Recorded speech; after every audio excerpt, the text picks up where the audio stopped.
Bab 33. Kesedihan Atta. Setengah jam sebelumnya. POV Author. Brak. Aldon masuk ke ruangan Dokter Tukul Arwana dengan sangat tergesa-gesa. Benarkah kamu menemukan Nendin? Ia tiba-tiba bertanya hal tersebut. Berjalan ke arah Dokter Tukul Arwana, lalu duduk di hadapannya. Ya, tadi salah satu susterku yang memberitahukannya. Jawab dokter pemilik rumah sakit ini. Dia ditemukan di mana? Dan bagaimana keadaannya? Dia tadi diantar seseorang kemari. Katanya Nendin usai mengalami kecelakaan ketabrak becak di jalan raya. Ketabrak becak. Kening Aldon mengernyit. Ya. Lalu, dia sekarang masih ada di ruangan UGD. Keadaannya dia baik-baik saja. Baik-baik saja. Mendadak kedua tangan Aldon tampak bergetar. Ya, tapi... Ucapan Dokter Tukul Arwana terhenti. Tapi apa? Kejar Aldon. Dia kehilangan sebagian memorinya. Maksudnya? Kata dokter yang menanganinya. Ada bagian-bagian memorinya yang hilang. Mungkin termasuk kecelakaan yang menimpa dia setahun yang lalu. Terang Dokter Tukul Arwana. Seketika ada ekspresi lega di wajah Aldon. Dia tadi menanyakanmu. Celetuknya kemudian. Menanyakanku. Sungguhkah? Aldon serasa tak percaya. Ya. Dia tak ada ekspresi marah. Tidak. Sama sekali tidak. Malahan, dia ingin agar kau segera datang menemuinya. Aldon tampak mengulum senyum. Terlihat ada rona bahagia di wajahnya. Tapi apakah kau sempat bertanya pada orang yang mengantarkan Neidin kamari? Apakah dia mengenal Neidin? Tanya Aldon. Dia hanya menemukan Neidin di jalan. Dia hanya sekedar membantu. Jadi dia sama sekali tak mengenal Neidin. Jadi tak ada yang tahu Neidin selama ini berada di mana, dan bagaimana kehidupannya ketika menghilang. Jelas Dokter Tukul Arwana. Aldon pun hanya manggut-manggut mendengarkannya. Apa kau mau membantuku? Pinta Aldon. Membantu apa? Tolong rahasiakan dia yang selama ini menghilang.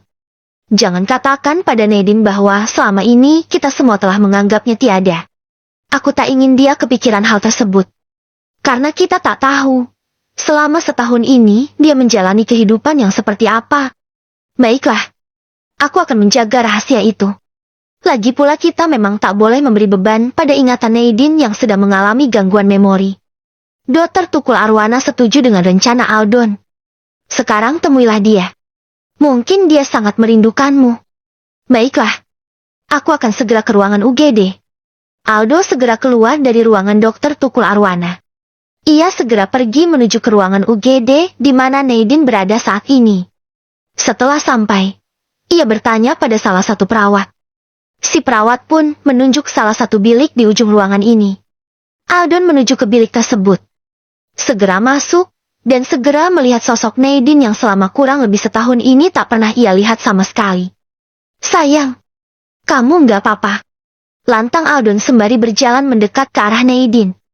Sedikit menyenggol lengan Atta yang juga berada di ruangan bilik tersebut. Aku nggak apa-apa, sayang.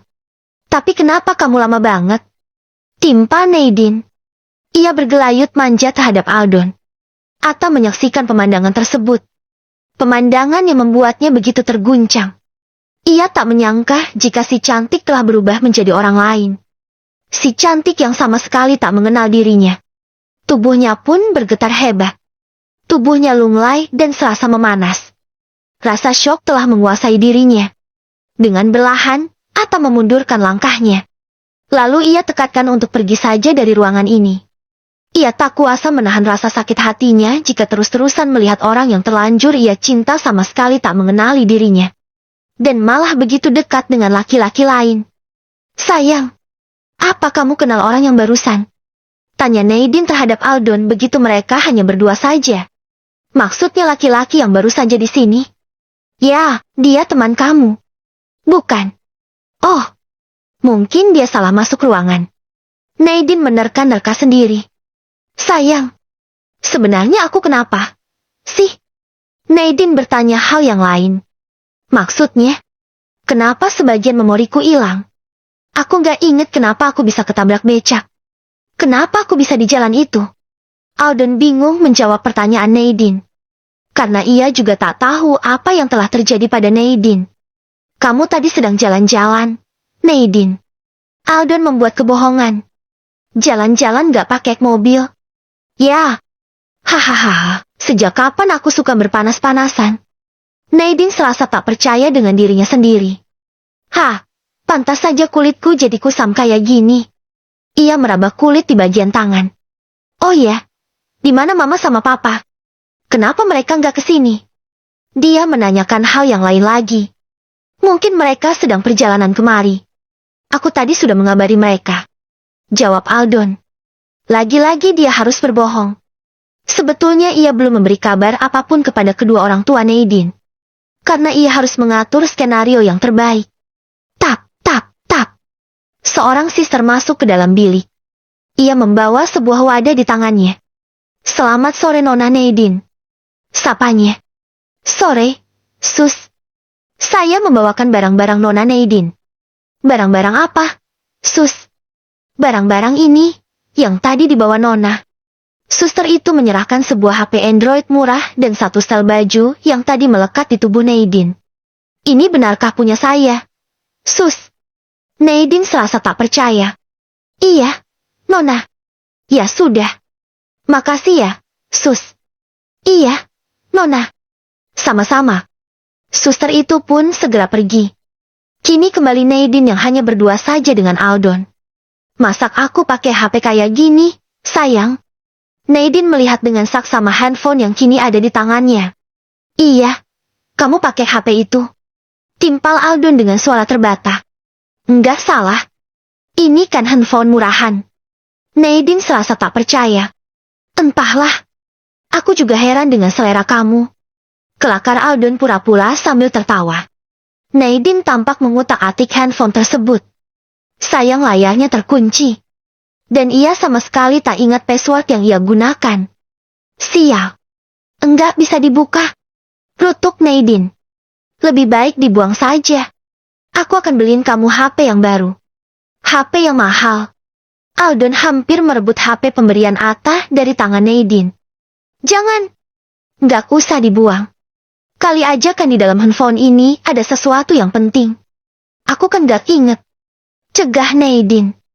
Ia kemudian menyimpan handphone tersebut ke dalam laci nakas yang berada di samping ranjang. Yang ini apalagi coba?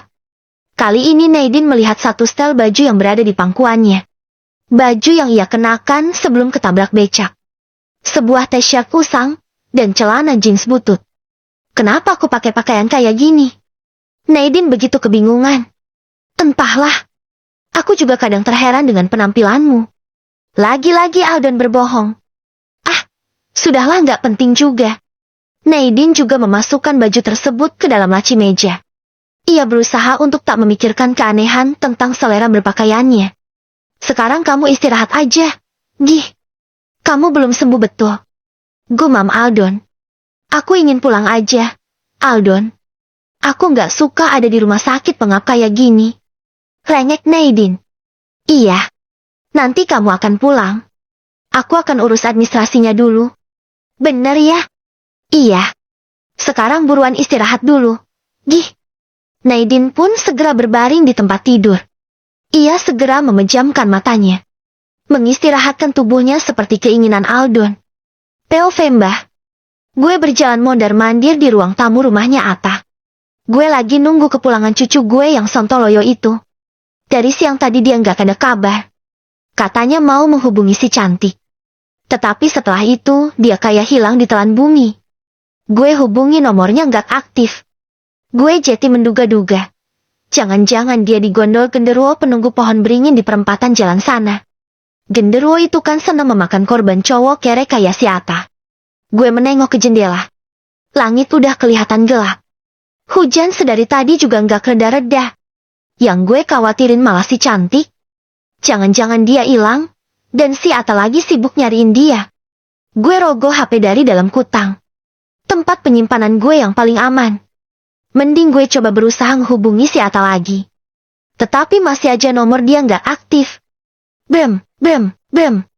Tiba-tiba terdengar suara motor di luar rumah. Gue melongok ke jendela. Seketika perasaan gue pun lega, Ternyata si Ata akhirnya pulang. Dia naik motor sambil hujan-hujanan. Si Ata segera masuk ke dalam rumah dengan tubuhnya yang basah kuyup enggak karuan. Gue pun segera menghampiri dia. Dari mana aja lo? Ketus gue. HP dari tadi nggak bisa dihubungi. Mending HP lo jual aja. Atau lo buang aja sekalian. Cerca gue. Tapi si Ata diem aja. Padahal biasanya kalau gue mengomel pasti ada aja sahutannya dia menimpali ucapan gue. Terus sekarang di mana si cantik? Kok lo nggak sama dia? Gue melongo keluar rumah. Gue sama sekali nggak ngelihat si cantik. Cantik ada di rumah sakit. Embah. Akhirnya si Ata bersuara. Tetapi sambil melenggang ke dalam. Dan gue pun ikuti langkah dia dari belakang. Ke rumah sakit? Emang ada apa dengan dia? Gue mendadak panik. Dia kecelakaan. Apa? Kecelakaan? Gue sangat terkejut. Terus bagaimana keadaannya dia? Apa kecelakaannya parah? Apakah dia meninggal dunia? Dia nggak apa-apa kok. Embah. Dia cuma ketabrak becak. Syukurlah. Gue pun lega.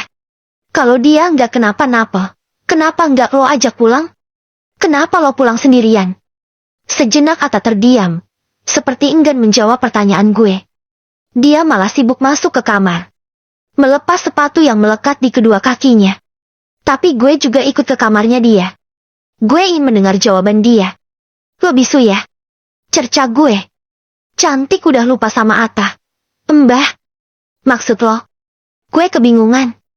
Dia ternyata selama ini nggak gila. Dia cuma kehilangan ingatan. Dan terlantar. Dan sekarang, ingatannya udah pulih. Tapi dia jadi lupa sama Ata. Jelas Ata dengan logat santai.